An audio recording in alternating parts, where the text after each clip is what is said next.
नज़मा है घर पर? आइए ना।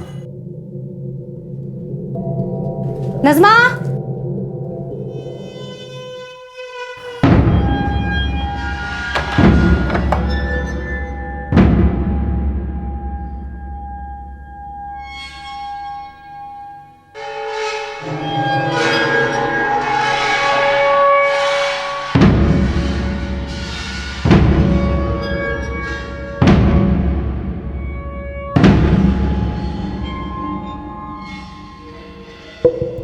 नज़मा! नज़मा!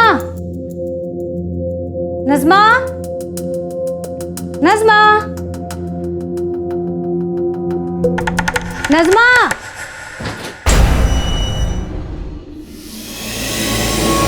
दरवाजा क्यों बंद किया? नज़मा कहाँ है? नज़मा बाहर गई है। दरवाजा खोलो। कपड़े खोलो। क्या बकवास कर रहे हो? हाँ?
पक्का खून ही है।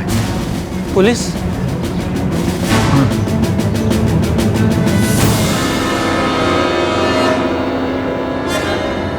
हेलो साहब, रावजी पाड़ा से बोल रहा हूँ।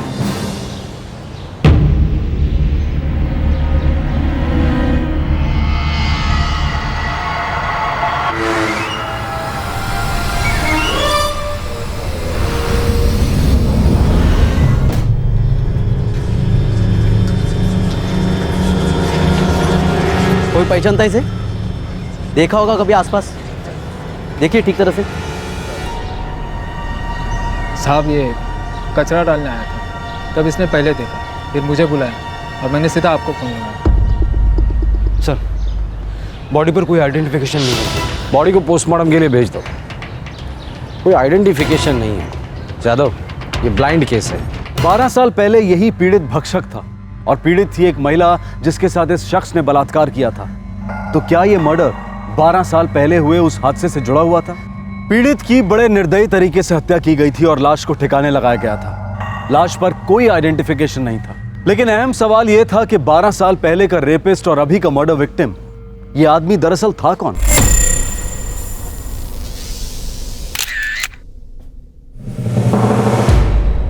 तीस से 35 के बीच की उम्र है। खतना हुआ है तो मुस्लिम हो सकता है। डेथ लगभग 12 से 14 घंटे के बीच में हुई है। मतलब कल रात 27 फरवरी को पहले मर्डर हुआ, फिर बॉडी को बोरी में भरकर कचरे के डिब्बे में फेंक दिया।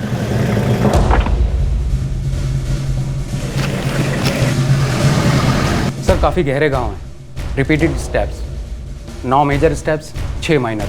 सबसे पहले गला काटा गया है, उसके बाद स्टेबिंग हुई है।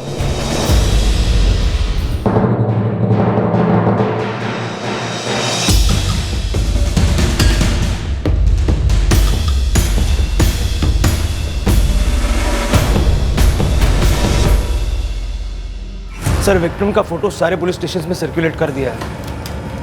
लेकिन अभी तक किसी भी मिसिंग पर्सन के साथ में मैच नहीं। कत्ल को लगभग 40 घंटे हो गए, लेकिन अभी तक किसी भी पुलिस स्टेशन से कोई खबर नहीं आई। शायद ये आदमी मुंबई के बाहर का हो, या फिर मुंबई का ही होगा और बिल्कुल अकेला होगा। जादव इतनी ब्रूटल किलिंग, फिर बॉडी को बोरी में भरना, बांधना, फिर उसे ठिकाने लगाना एक आदमी का काम नहीं हो सकता। लेकिन सबसे पहले हमें पता लगाना है ये आदमी था कौन।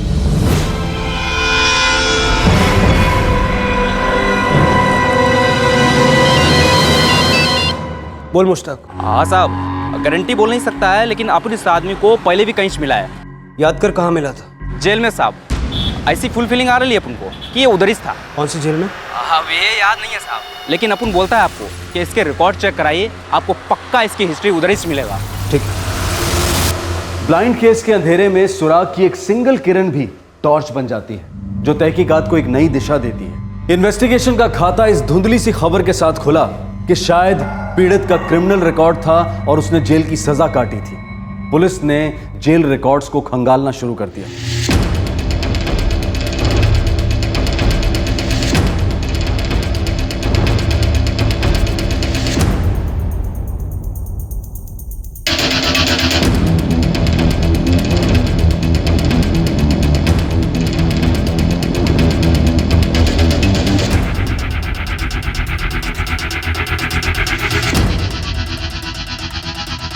जेल में था तो क्रिमिनल हिस्ट्री तो होनी ही है। सर एक फोटोग्राफ, वो भी लाश का। पिछले 10 साल के क्राइम रिकॉर्ड्स हजारों होंगे, शायद लाखों होंगे। शुक्र करो जादव कि हम लोग कंप्यूटराइज जिंदगी जी रहे, वरना एक फोटोग्राफ को लाखों हिस्ट्री शीटर्स के फाइल के साथ मैच करना अपने आप में एक हिस्ट्री बन जाती।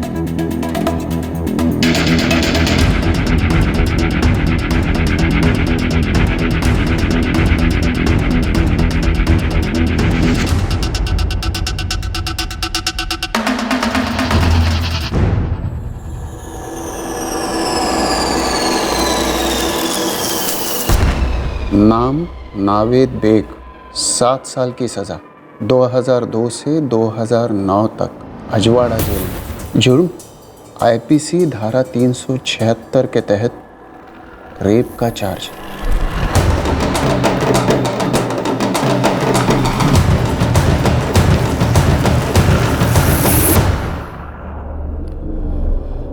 रेप केस में 7 साल सजा काटी और जेल से छूटने के 5 साल बाद इसका मर्डर होता है। रेप केस में इसको गोविंदा का पुलिस स्टेशन ने अरेस्ट किया था सर। रिकॉर्ड्स निकालो।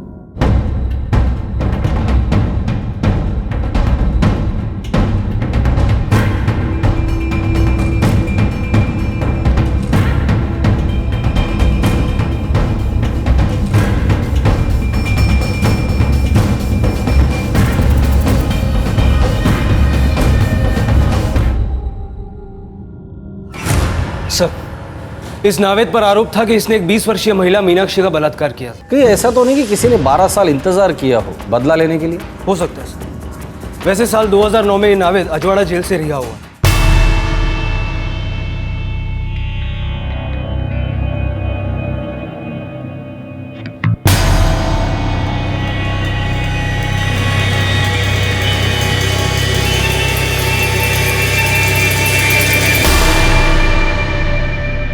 पीड़ित महिला का नाम है मीनाक्षी शिर्के, उम्र 20 साल, नावेद के मोहल्ले में रहती थी। कौन सा मोहल्ला? शिवबरन चौल, गोविंद नाका। सर ये नावेद शादीशुदा था, पत्नी का नाम है नजमा बेग। नावेद की बीवी नजमा शायद अब भी वही रहती हो। सर नावेद के माँ बाप यूपी में रहते हैं, उनका एड्रेस भी है इसमें। पहले यहाँ का पता चेक कर ले, नावेद की बीवी नजमा यहाँ रहती है या नहीं। हम सब ने सुना है कि जोत से जोत जलती है, लेकिन जुर्म की अंधेरी दुनिया में अतीत से वर्तमान रोशन होता है। लेकिन क्या मीनाक्षी के रेप का नावेद के मर्डर के साथ कोई रिश्ता था, या फिर इस कत्ल की कहानी कुछ और ही थी?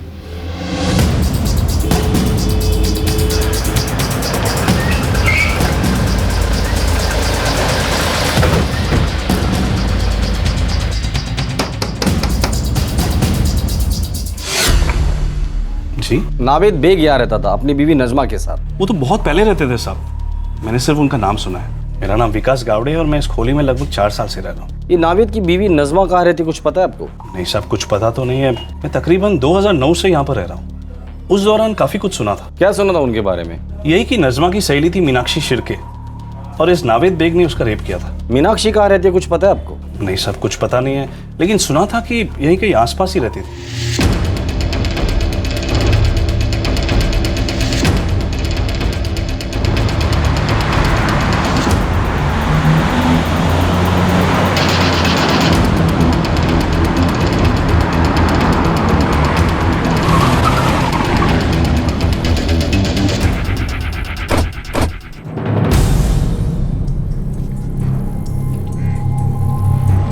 नावेद बेग का घर यही है? जी नहीं, ये उसके अब्बू रहमत बेग का घर है। नावेद को देखे तो सालों बीत गए हैं। रहमत बेग कहाँ है सर? खेत गए हैं। सब खैरियत तो है। नावेद की कोई खबर? मुंबई पुलिस को नावेद की लाश मिली।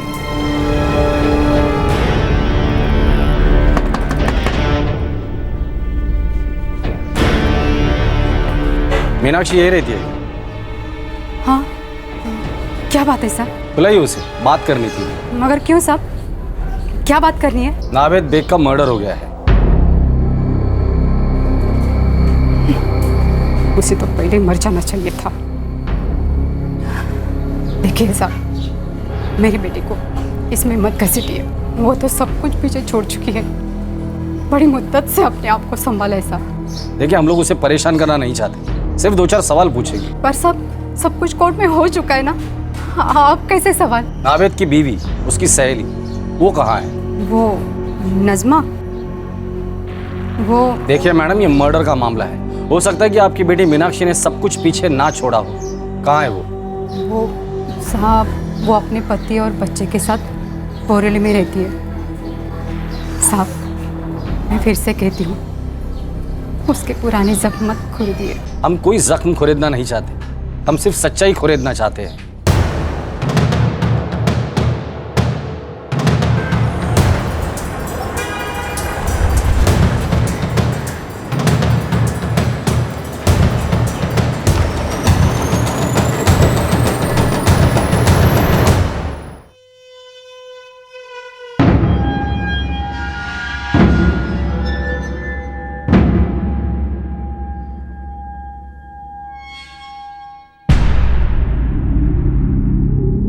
मुझे नावेद बेग की मौत की खबर सुनकर कुछ हो नहीं रहा है साहब।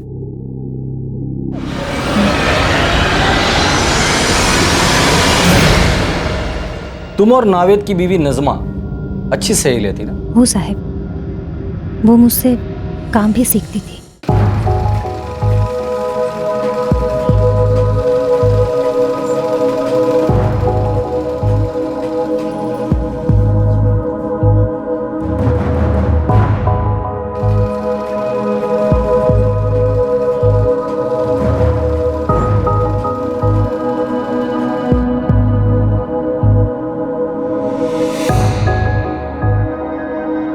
मेरी इतनी अच्छी सहेली का पति इतना गिरा हुआ निकलेगा, मैंने कभी नहीं सोचा था साहब। मैं हमेशा की तरह नज़मा से मिलने उसके घर गई थी। मुझे नावेद के बुरी इरादों के बारे में भनक भी नहीं थी साहब। उसने मुझसे झूठ बोला कि नज़मा घर पर है और मुझे धोखे से अंदर बुला लिया। नज़मा है घर पर? आइए ना।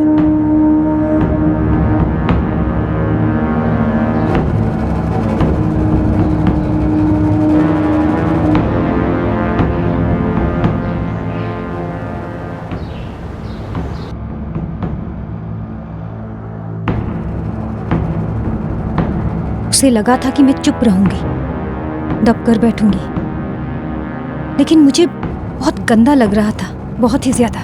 मैं चुप नहीं रहना चाहती थी, मैं दब कर नहीं बैठना चाहती थी, और मेरे आई बाबा ने भी मेरा साथ दिया।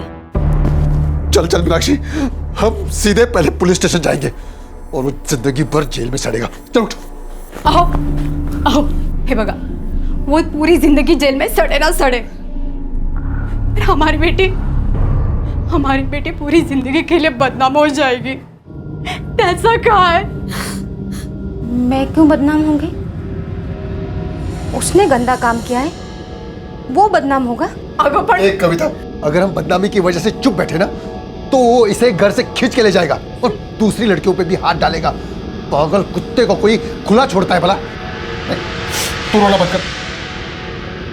ओ, तो वो रोएगा, लास्ट तक नहीं छोड़ूंगा उसे। तो मेरी बहादुर बेटी है ना? ओ बाबा।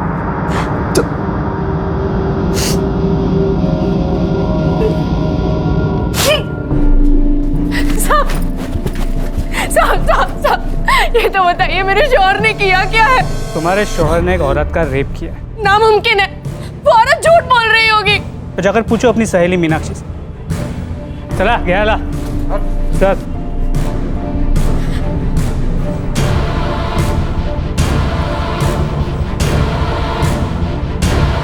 मीनाक्षी, क्यों फंसा है मेरे शौहर को? क्यों? बोलो।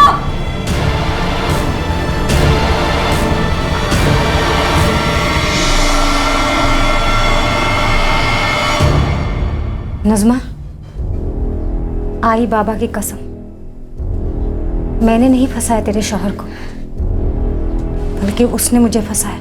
मेरे शौहर ऐसे नहीं है। ऐसे है नज़मा, ऐसे है।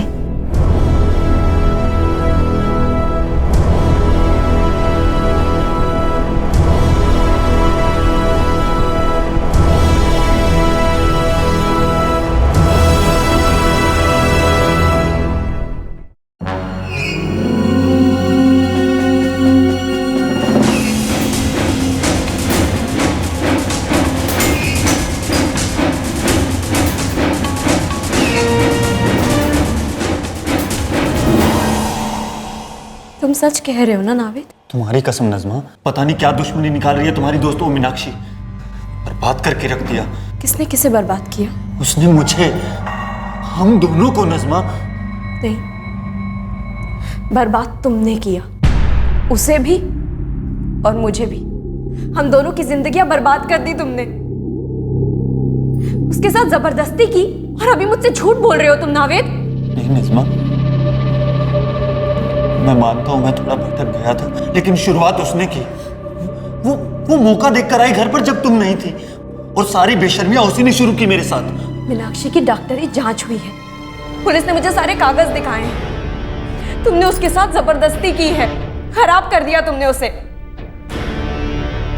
अरे तुम जानवर हो। घिन आ रही है मुझे तुमसे, और अपने आप को तुम्हारी बेगम कहते हुए शर्म महसूस हो रही है। तुम्हारा मेरा आज से कोई रिश्ता नहीं है। तुमने जो ये किया है ना, इसकी तुम्हें कड़ी से कड़ी सजा मिलनी चाहिए। नज़मा मेरी बात सुनो। नज़मा, नज़मा। मैं कोर्ट में लड़ती रही साहब।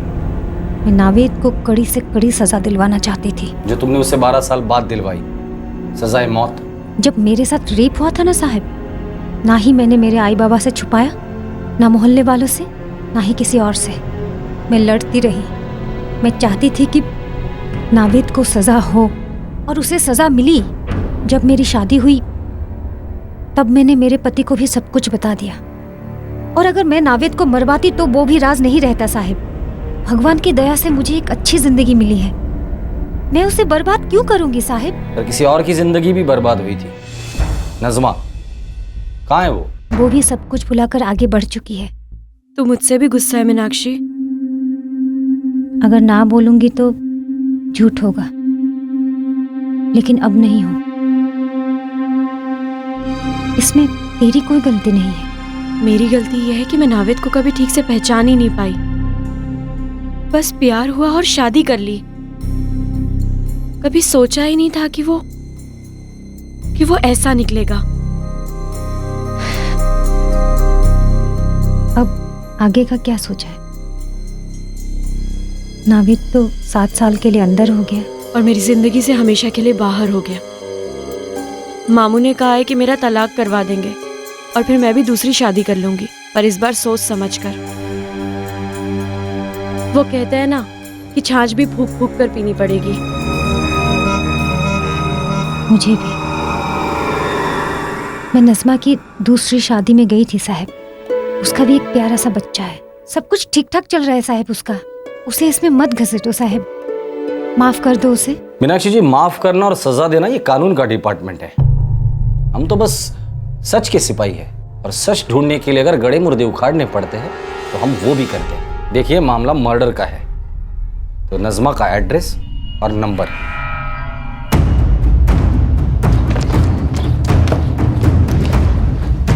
सर लगता है मीनाक्षी सच बोल रही है। जादव, अक्सर लोग अपने आप से कोई झूठ इतनी बार बोलता है कि सच में उन्हें वो सच लगने लगता है, खासकर एक ऐसा झूठ जो कोई दर्द छुपाने के लिए बोला गया। जादव, एक काम करो, इस मीनाक्षी का बैकग्राउंड चेक और कॉल रिकॉर्ड्स दोनों रेडी रखो।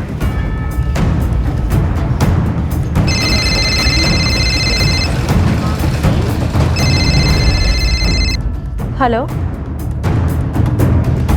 हाँ जी, मैं नज़मा बोल रही हूँ। आपको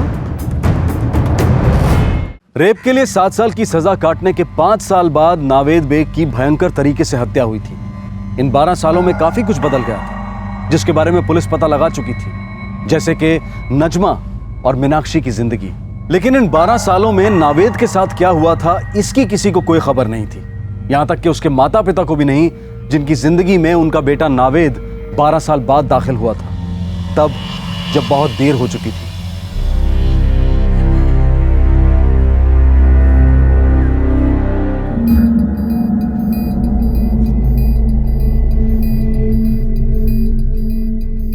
बारह साल बाद मिल रहे हैं साहबजादे से। घर छोड़कर भाग गया था मुंबई के सपने लेकर, यहीं शादी वादी कर ली। हम लोगों को बोला तक नहीं था। एक ही बार मिले हैं इससे, वो भी तब जब इसको सजा हुई थी।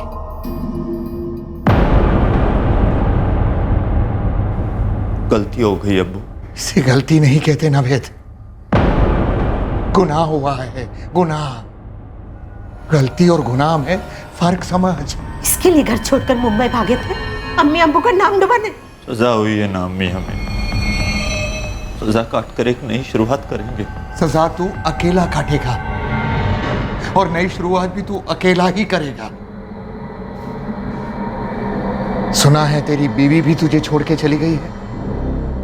आप लोग तो नहीं छोड़कर जाओगे ना मुझे। जब तूने इंसानियत को छोड़ दिया तो फिर इंसानों से क्यों उम्मीद रखता है नावेद? नावेद, हम ये तो नहीं सोचते कि तू हमारे लिए मर गया, पर इतना जरूर याद रखेंगे कि तूने जीते जी हमें मार दिया। रिया होने के बाद एक आध बार इसका फोन आया था, वो भी ईद के वक्त। बड़ी मुश्किल से 1 आध मिनट बात हुई होगी बस। इसका फोन नंबर है? रखा ही नहीं। जब इससे कोई रिश्ता रखना ही नहीं था तो फोन नंबर लेके क्या करते? सर, मुझे नहीं पता कि नावेद रिहाई के बाद कहाँ गया, क्या काम करता था। मेरा उससे ताल्लुक ही नहीं रहा। 1 हफ्ते पहले नावेद का मर्डर हो गया नजमा जी। क्या इस कत्ल से आपका कोई ताल्लुक है? सर, कत्ल तो 12 साल पहले हुआ था, मेरे भरोसे का। साहब, एक गरीब और यतीम लड़की थी मैं, अपने मामू की मेहरबानी पर पल रही थी। एक दुकान में झाड़ू पोछा करती थी जब नावेद से मिली थी। कहाँ काम करता था नावेद? साहब, एक किराने की दुकान पर पैकिंग का काम करता था।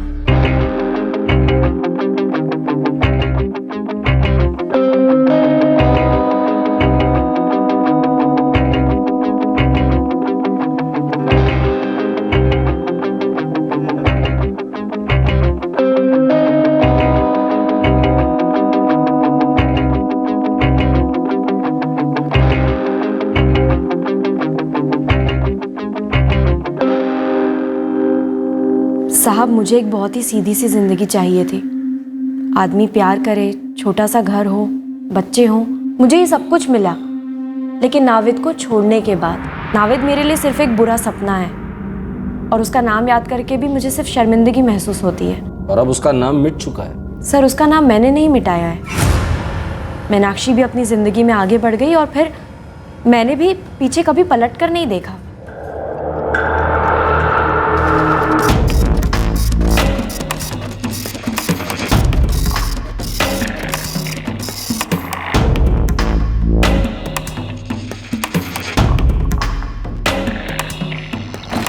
सर, मीनाक्षी और नजमा दोनों के फोन रिकॉर्ड स्कैन किए, ऐसा कुछ नजर नहीं आया जो हमारे काम का हो। जादव, पहले मुझे लगा था इन दोनों में से किसी एक ने या शायद इन दोनों ने मिलकर नावेद को मारा है, और इन दोनों की जिंदगी सेट है, वो उसे डिस्टर्ब नहीं करेगी। सर, शायद नहीं करेगी, लेकिन ये भी तो हो सकता है कि नावेद ने जेल से निकलकर इनकी जिंदगी डिस्टर्ब की हो। ब्लैकमेल, धमकी, कुछ भी हो सकता है। रिहा होने के 5 साल बाद अगर मीनाक्षी और नजमा को नावेद को मारना ही होता तो 5 साल इंतजार क्यों करती? सर, लेकिन ऐसा कौन हो सकता है जिसने क्रिमिनल को इतनी बुरी तरह मारा? बॉडी पर से सारा आइडेंटिफिकेशन हटाकर एक बोरी में डालकर न्यूट्रल जगह पे छोड़ दिया। जादव, हो सकता है जेल से रिहा होने के बाद नावेद ने फिर वही हरकत किसी और महिला के साथ की हो और मारा गया हो सकता है सर। हाँ साहब, एक एड्रेस नोट कीजिए और आ जाइए इधर तुरंत। गर्मी में ठंडक दिलाने वाली खबर है। ये वाकई अच्छी खबर है सर। बस ये अच्छी खबर पक्की खबर होनी चाहिए।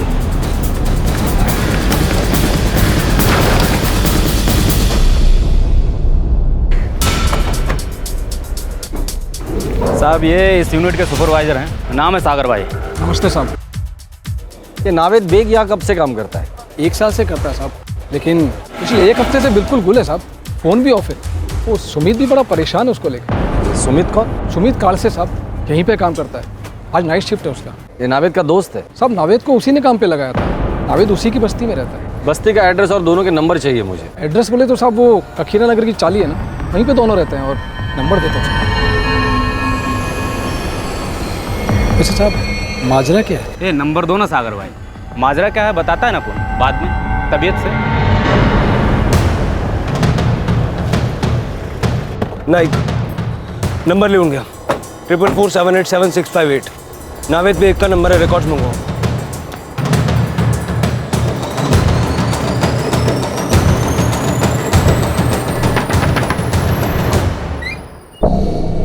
जी हाँ। सुमित की आज नाइट शिफ्ट है, वो सो रहा होगा। हाँ। उठाइए उसे।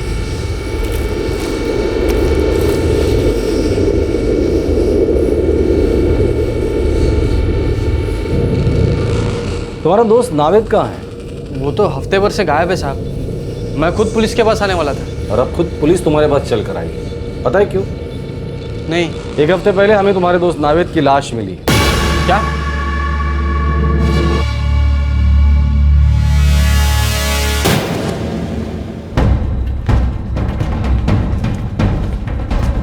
साहब, यहाँ रहता था नावेद, किराए का घर है।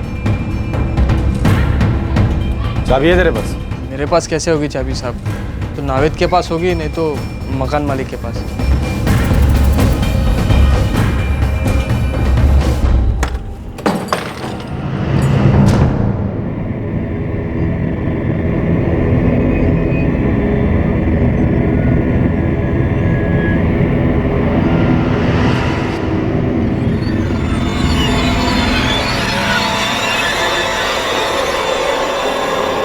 ये नावेद से तुम्हारी गहरी दोस्ती है क्या? अच्छा दोस्त था साहब मेरा। ये गोली भी मैंने ही फिक्स करवाई थी उसके लिए बात करके। पहले उधर फैक्ट्री में सोता था ना। तुम्हारे घर में तुम और तुम्हारी बीवी रहते हैं ना? नहीं साहब, वो मेरी बीवी नहीं है, मेरी भाभी है, मेघना भाभी, बड़े भाई की पत्नी अजिंक्य काल से। और भाई क्या करता है? वॉचमैन है साहब। ये नावेद को किसने मारा होगा?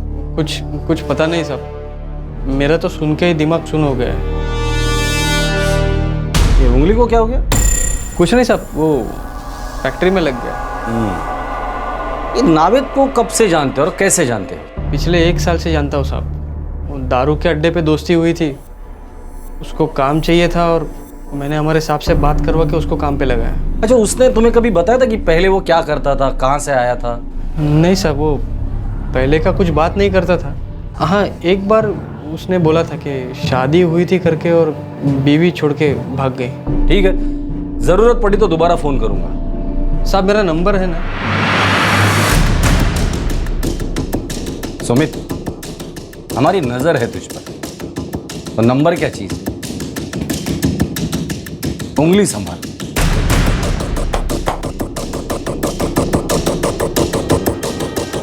नावेद के मकान मालिक का नंबर निकालो और उससे बात करो। सर।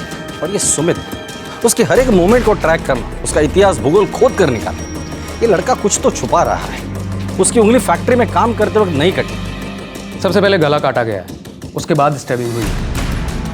जादव, सुमित का ये घाव हमारे केस का सबसे बड़ा सुराग हो सकता है।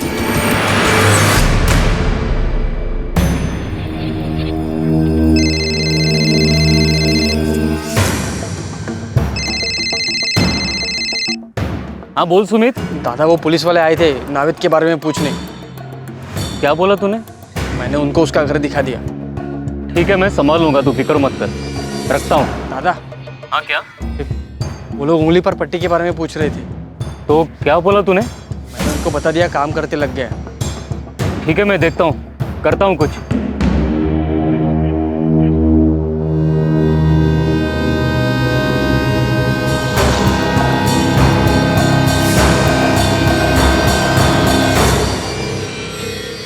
मुझे नहीं मालूम। मुझे नहीं मालूम का क्या मतलब है? पुलिस वालों ने खुद कहा था कि नावेद का मर्डर 1 हफ्ते पहले हुआ था और उसी वक्त तुम्हारे भैया ने मुझे मायके भेज दिया, कोल्हापुर। अरे भाभी, आपके मायके जाने का और नावेद के मर्डर का क्या लेना देना? नहीं है सुमित, सच में नहीं है। नहीं, मेरी तरफ देखो, आंखें मिला के बोलो कि कोई लेना देना नहीं है।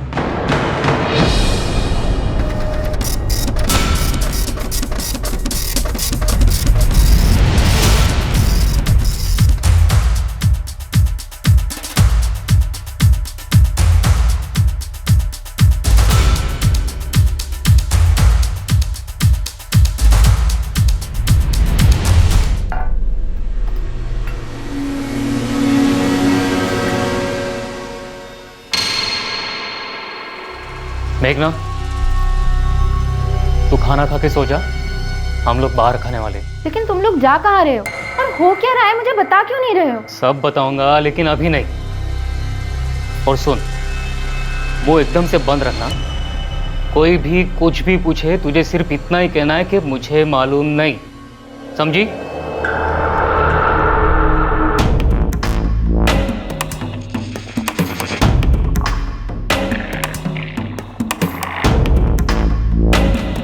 सर, सुमित का नंबर स्विच ऑफ है। उसके बड़े भाई अजिंक्य का फोन भी ऑफ आ रहा है। कॉल रिकॉर्ड्स क्या कहते हैं? मर्डर के दिन 27 फरवरी को सुमित ने एक नंबर पर हद से ज्यादा बार बात की। किसका नंबर है? कोई सुरेश गुप्ता करके है, छोटा मोटा एस्टेट एजेंट है। जी जी, सुमित खास है अपना। 27 फरवरी को सुमित ने तुमको 8 बार फोन किया था। अच्छा, ध्यान नहीं दिया मैंने साहब। सुमित को मेरी कार चाहिए थी। किस लिए चाहिए थी? वो फैमिली को कहीं घुमाने ले जाने की बात कर रहा था। सर, सुमित की फैमिली मतलब उसका बड़ा भाई अजिंक्य और उसकी भाभी मेघना। गाड़ी किसी और काम के लिए भी तो इस्तेमाल हो सकती है। जादव, इस सुमित और उसके भाई अजिंक्य से लंबी बात करनी होगी।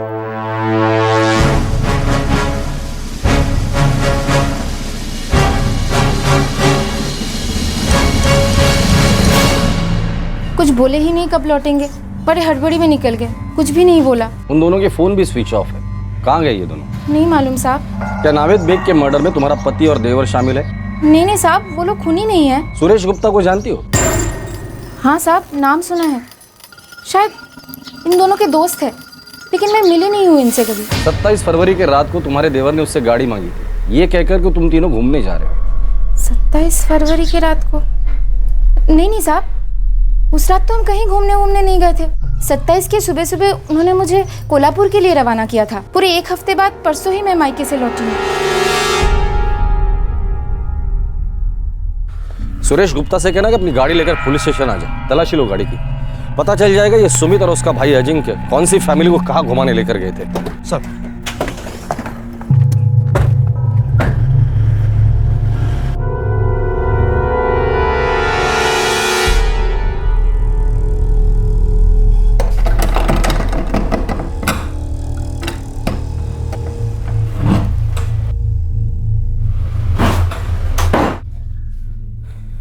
दादा, अब क्या करेंगे? इतना कुछ किया है, अब आगे भी करेंगे कुछ ना कुछ।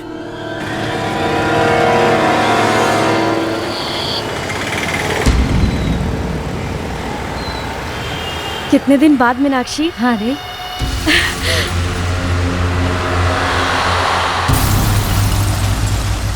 वो पुलिस बहुत जोर दे रही थी, इसलिए मैंने तेरा नंबर दिया। कोई बात नहीं, मैं तो नावेद के बारे में सोचती भी नहीं हूँ। वो मेरा और तेरा, हम दोनों का अतीत है। और फिर बुरे सपने के बारे में क्या सोचना। सही बोल रही है तू। वो तेरा सिलाई का काम कैसा चल रहा है? ठीक चल रहा है। तूने मुझे सिलाई नहीं, नई जिंदगी दी है और इसके लिए मैं तेरी हमेशा शुक्रगुजार रहूंगी।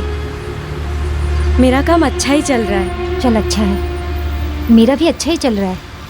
वो तेरा बेटा है ना, सलमान ना? हाँ। कैसा है वो? ठीक है, बहुत मस्ती करता है। और तेरी बेटी रोहिणी? वो भी अच्छी है, मेरी माँ बनने की कोशिश करती है। बस यही एक बात थी जो तुझे बतानी थी, मिलकर।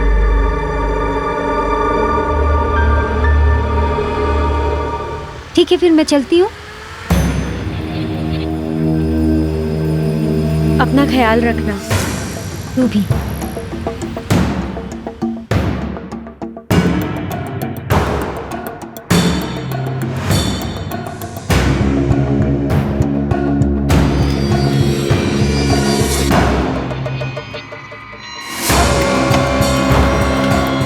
डिक्की खोलो।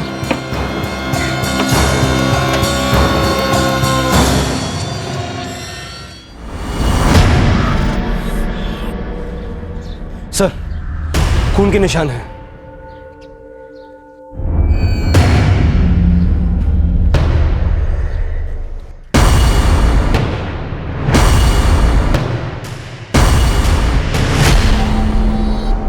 सुरेश गुप्ता, नावेद बेग के मर्डर केस में तेरे इस गाड़ी के अलावा तेरा और क्या रोल था? सर, इंस्पेक्टर साहब, आप इसके बारे में क्या बोल? तेरे कार के डिक्की में जो खून के धब्बे मिले ना, वो काफी कुछ बोल चुके। अब तो सिर्फ इतना बोल दे, सुमित कालसे, उसका भाई अजिंक्य कालसे और तूने मिलकर नावेद बेग को क्यों मारा? सर, सुमित मेरा दोस्त है। दोस्ती खातिर में उसने मुझसे गाड़ी मांगी और मैंने उसको दे दी सर। अगले दिन उसने लौटा भी दी सर। सर, कई सालों से मैंने डिक्की खोल कर भी नहीं देखी। ये नावेद बेग कौन है, इसके बारे में मैं नहीं जानता। मुझे सच में और कुछ भी नहीं पता है। मेरे देवर और पति दोनों के फोन बंद है और उन्होंने किसी के हाथों संदेशा भी नहीं भेजा है। आई शपथ।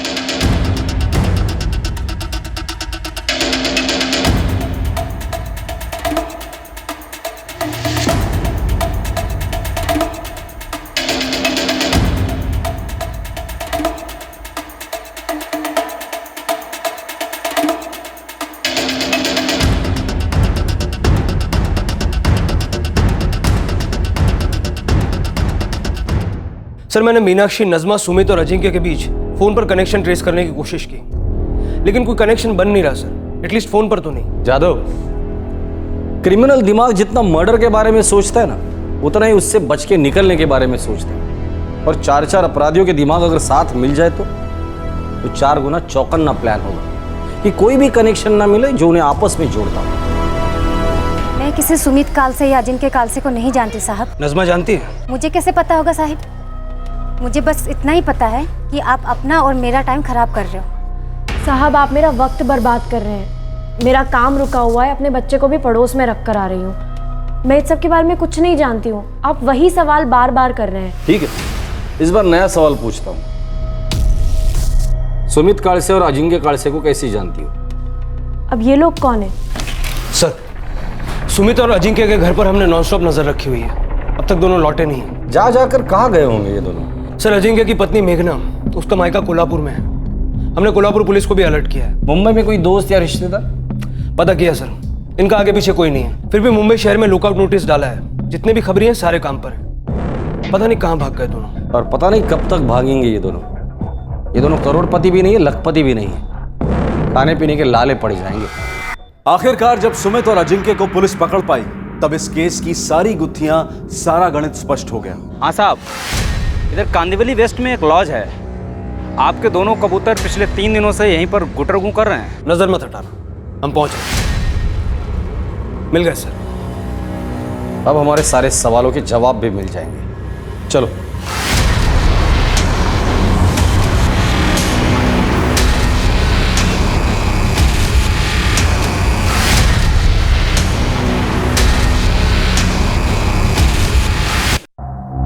लॉज का भाड़ा कभी दोगे भाई?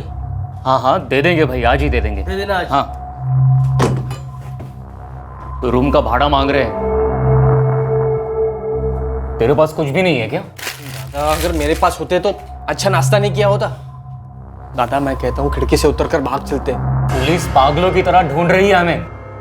यही रहते हैं, यहाँ कोई नहीं पहुंच सकता।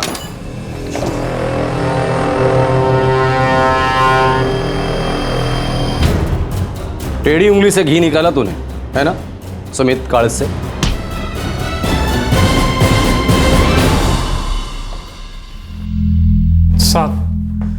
हमने कुछ नहीं किया साहब। नावेद तो मेरा खास दोस्त था साहब।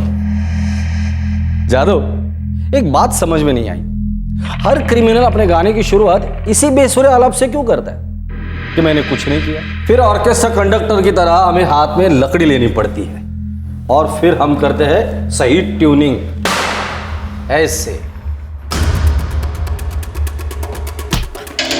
सुमित महाराज, आपके तानपुरे की एक तार वैसे भी टूटी हुई है, अगर हम रिपेयर करने जाएंगे ना तो पूरा तानपुरा खोलना पड़ेगा।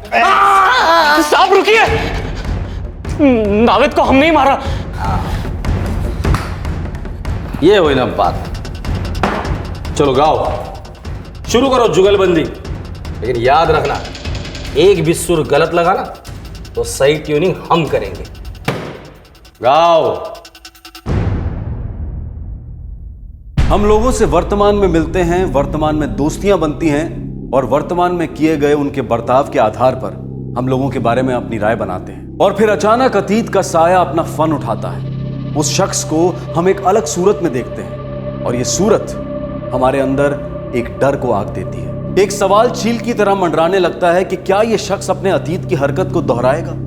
क्या इस बार पीड़ित हम या हमारे चहीते होंगे? साहब, मैंने आपको बताया था साहब, मेरी नावेद से दारू के अड्डे पर दोस्ती हुई थी। मैंने उसको मेरे साथ अपनी फैक्ट्री में काम पर भी लगवाया था। उसके पास सोने के लिए भी जगह नहीं थी साहब। चल भाई, अब मस्त घर जाऊंगा, नहाऊंगा, धोऊंगा, 2 घूंट मारूंगा और सो जाऊंगा। तेरा सही है यार, किस्मत वाला है, घर वर है, फैमिली है। मैं तो यहीं सो जाऊंगा यार। क्या बात कर रहा है नावेद? तेरा घर नहीं है? माँ बाप, बीवी, बच्चे? माँ बाप हैं यार, गाँव में है। एक बीवी थी, छोड़ छाड़ के भाग गई किसी के साथ। बस भाई अपना तो खाना पीना सोना यहीं सड़क पर है। सुमित भाई यार, कोई खोली वोली हो तो बताइए। अरे बस क्या यार, जरूर बोलूंगा, तुझे मिल जाएगी खोली। आ जाओ, ये देखो घर। देख, हर महीने के 1 तारीख को मेरे को भाड़ा मांगता है। 1 तारीख का 2 तारीख भी हुआ ना तो 3 तारीख को ये घर खाली करने का। पहले ही बोल। बिल्कुल नहीं होगा पवार बाबू। अरे पवार बाबू, मैं गारंटी ले रहा हूँ ना, ये मेरे साथ में ही काम करते हैं और मैं भी तो आपके बगल में ही रहता हूँ। आप 12 साल से जानते हैं मेरे को।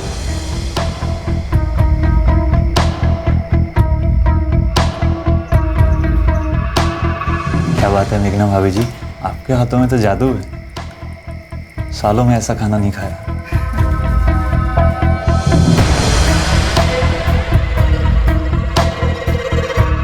पहले मुझे कुछ भी आइडिया नहीं थी साहब कि ये नावेद कैसा है और ऐसा है तो क्यों है। मैं उसको शरीफ समझता था साहब।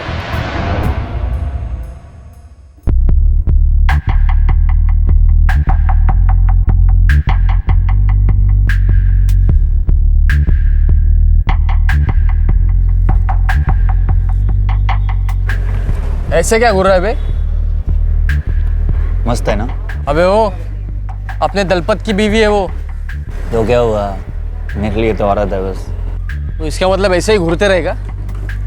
अबे एड़ा, चल नजर हटा, चल हटा।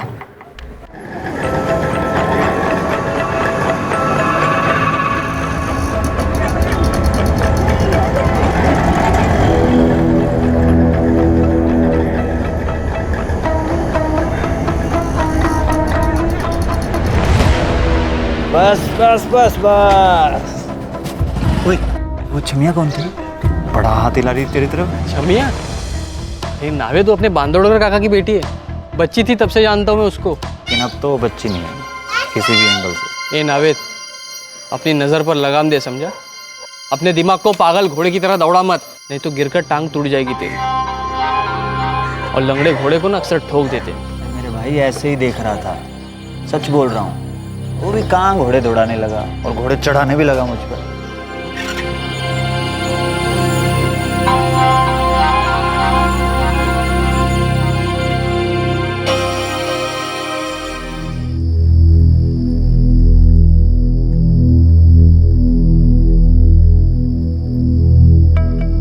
मेघना भाभी जी, आपकी तरकारी इतनी बढ़िया बनी है ना, दिल करता है आपके हाथ ही चूम लूं।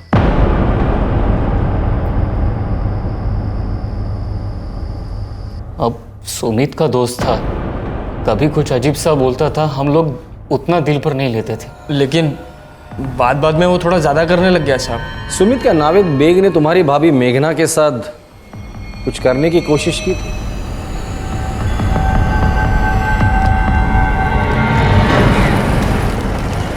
अरे आनंदा, अरे कैसा रे? जकास रे। चल कटिंग मार दे क्या?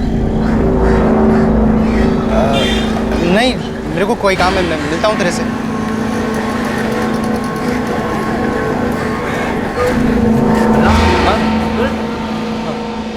आनंद मेरे स्कूल का दोस्त है साहब, लेकिन उस दिन मुझे उसका बर्ताव खटका।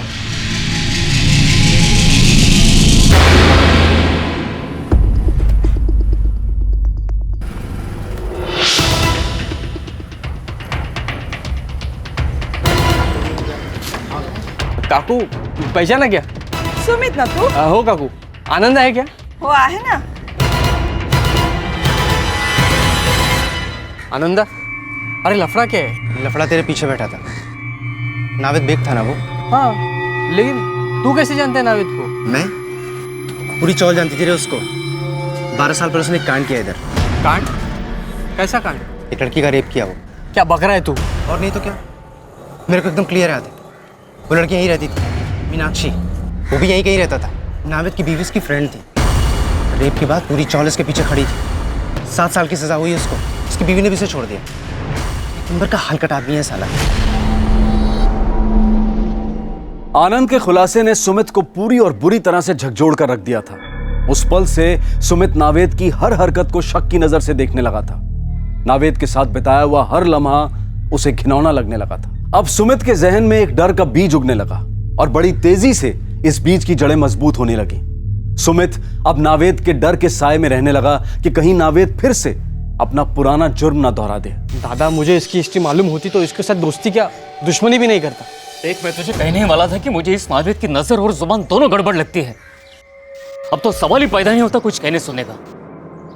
उसके साथ अपना वास्ता ही खत्म कर दे। सुमित, आज नावेद को नहीं लाया खाने पर? मैं देखती हूँ। तू बैठ। सुमित, तू देख। क्या भाई सुमित, मेरे को काम से लिए भी नहीं आ गया तो? भाई पेट में चूहे दौड़ रहे हैं। क्या बनाया भाभी ने? एक नावेद, आज के बाद इधर आना मत और मेरे से बात भी मत करना। चल निकल यहाँ से। क्या हो गया? बोला ना, बात भी नहीं। चल फुट। अरे फुट।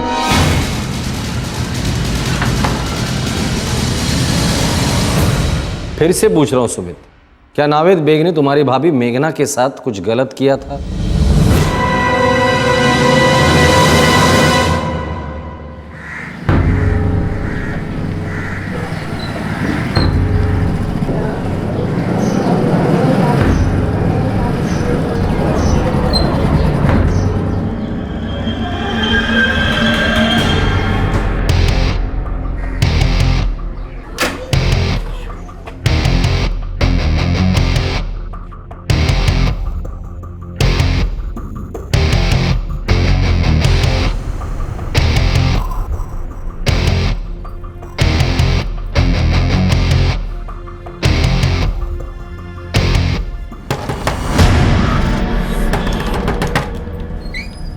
क्या बात है सुमित, इतने जोर से क्यों दरवाजा खटखटा रहे हो? अच्छा सुनो, तुम भी चाय पियोगे क्या? मैं भी नावेद के लिए बनाने वाली थी। नहीं, फिर पीऊंगा भाभी जी।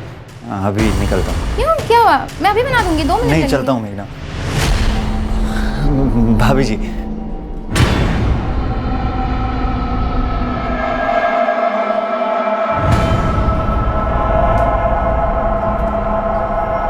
सुमित, तीसरी और आखिरी बार पूछ रहा हूं मैं, क्या नावेद बेग ने तुम्हारी भाभी मेघना के साथ कुछ गलत किया था?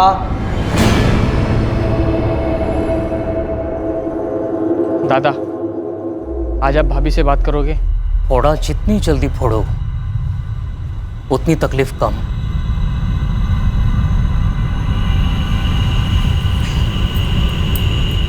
मेघना, कल सुबह तू कोल्हापुर चली जा तेरी आई के घर। अरे ऐसे अचानक? हाँ, वो मुझे एक दूसरी नौकरी लगने वाली है मुंबई के बाहर।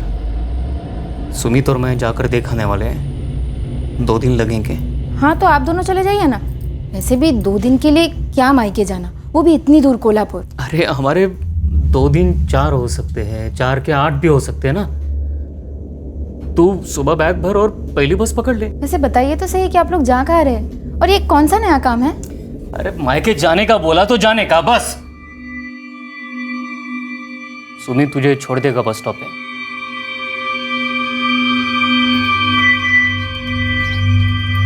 सुनिए, दोनों संभल के जाना, ख्याल रखना अपना। हाँ हाँ, तू टेंशन मत ले। अच्छा एक बात बताइए ना, आप लोग कहाँ जा रहे हैं? दिल को शांति मिलेगी। अरे 1 हफ्ते बाद जब लौटेंगे ना तब सब बता देंगे। तू जा अभी।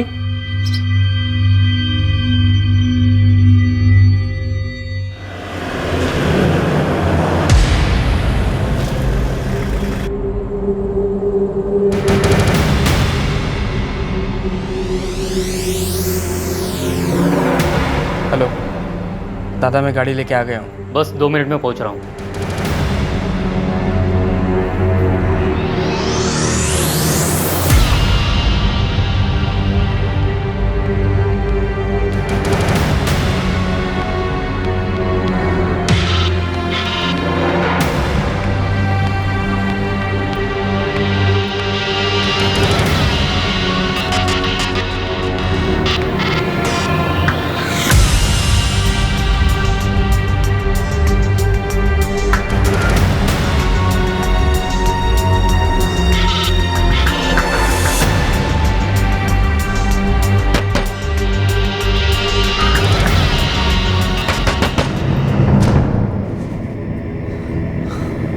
अरे रात को सूरज कहाँ से निकल गया भाई? आप दोनों और मेरे गरीब खाने में।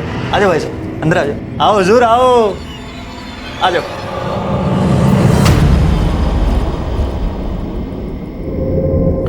भाई सुनिए, जो बात मैं खुद भूल जाना चाहता हूँ, मेरे भाई को मैं दुनिया को क्यों बताता फिरूं? क्यों भाई साहब? मुझे नहीं लगता तू कुछ भुलाने की कोशिश कर रहा है नावेद। साले, तूने अपनी पत्नी की सहेली का रेप किया, 7 साल जेल काट के आया और अभी भी तेरी नजर उतनी गंदी है। हाँ अरे भाई, वो बस एक हादसा था, बहुत बड़ी गलती थी, मैं मानता हूँ। अब वो गलती दोबारा कभी होगी नहीं, बस। गलती दोबारा करने के लिए तेरी जिंदगी रहेगी तब ना।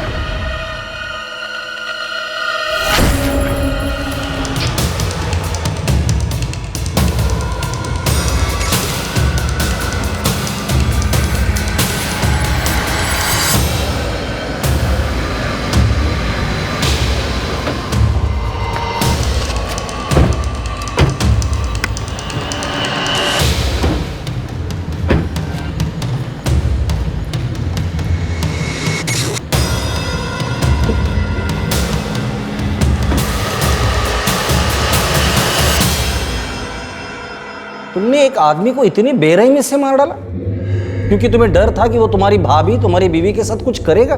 साहब, मुझे तो बाद में पता चला कि उसने रेप किया है। साहब, उसके पहले भी मैंने देखा था, वो औरतों को गंदी नजर से देखता था। पब्लिक प्लेस में औरतों को गंदी नजर से देखकर परेशान करने की सजा कानून देता है।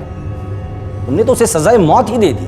तो क्या करते साहब? चुपचाप बैठे रहते कि कब वो आएगा और कब इसकी भाभी के साथ कुछ करने की कोशिश करेगा? बेवकूफ वाली बात मत करो। अगर तुम्हें उसके बर्ताव से कुछ प्रॉब्लम थी तो अपने बीवी को आगाह करते थे। अगर ऐसी वैसी हरकत करता तो पुलिस में रिपोर्ट करते। मारने की क्या जरूरत थी? साहब, जो आदमी अपनी पत्नी की सहेली का अपने ही घर में बलात्कार कर दे, वो दूसरों की पत्नियों और बहनों के साथ कुछ भी कर सकता है साहब। लेकिन उसे मारने का हक किसने दिया तुम्हें? अपने डर को मारने के चक्कर में तुमने एक आदमी को ही मार डाला। तुम दोनों के डर ने तुम दोनों को भी क्रिमिनल बना दिया, जिसकी सजा तुम्हें जरूर मिलेगी। और कुछ सालों बाद जब जेल से छूटकर बाहर आओगे ना, तुम्हारी तरह 2 भाई तुम्हें देखकर ये सोचेंगे कि इन्होंने एक आदमी को मारा था, तो ये शायद हमें भी मार सकता है। और वो तुम्हारे खून के प्यासे हो जाएंगे, खत्म कर देंगे तुम दोनों को। तब कैसे रहेगा?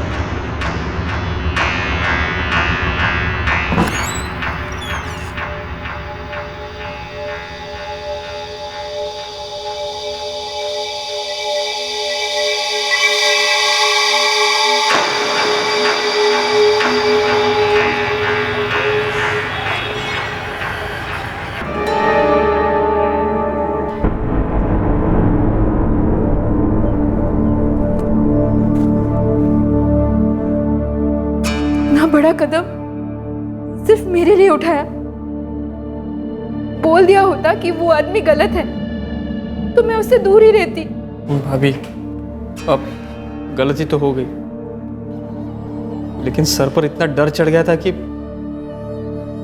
कुछ होश ही नहीं रहा। बातचीत करके मामला जरूर निपट सकता था।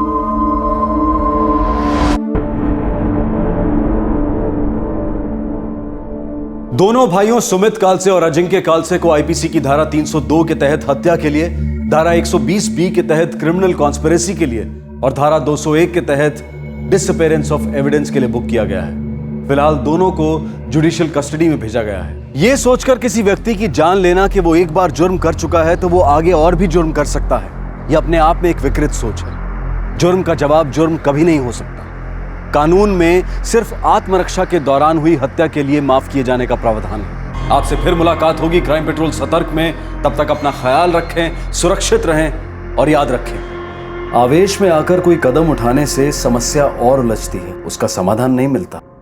सही वक्त, सही कदम, सतर्क रहें। जय हिंद। इस तरह के और भी एपिसोड देखने के लिए हमारे चैनल को सब्सक्राइब करें और बेल आइकन दबाना ना भूलें।